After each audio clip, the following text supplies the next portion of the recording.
Bus Autobus, vítám vás u našeho třetího videa na našem kanále Venkat Vred. Dnešní video bude o tom, nevím jak to vysvětlit, Eli, naše tady je Eliška Komínková, to vysvětlí. Takže dneska si budeme povídat o tom, kde bydlím, jak se jmenuju a tak a budeme říkat takové blbosti. Schválně, jestli se vám to bude líbit, přidejte like. Ano, nebo komentář, nebo odběr. Za odběry budu moc ráda. Ano. Tak jo, první otázka. Kde bydlíš? Bydlím v Domestavicích. V Domestavicích? To je dobrý. Tak jo, jak se jmenuješ?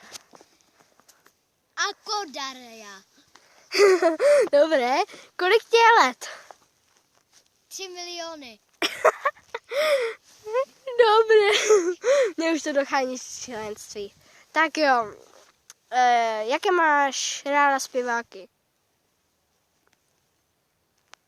Karolínu Bílou. Karolína. Dobré. A teďka, jak to je? Jo, teďka vlastně budu já.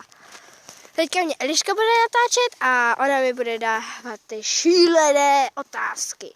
Úplně stejné, ano, Eli? Zapamatuj si to.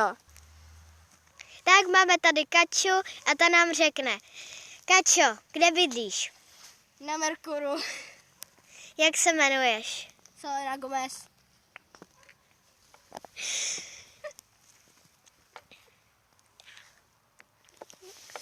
Dál.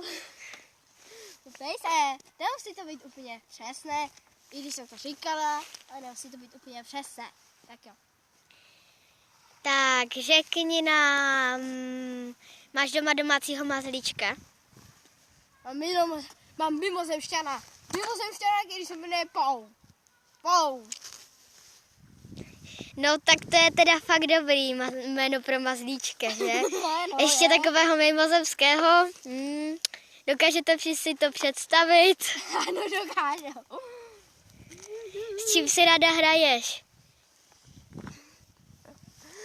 Jo, tak s kočkou. Jo, a jak se jmenuje ta kočka? Lady Anne. Jaký máš ráda zpěváky? Petr Lexa. Kdo to je? Zpěvák. Ty nevíš, kdo to je? Petr Lexa. Hoky.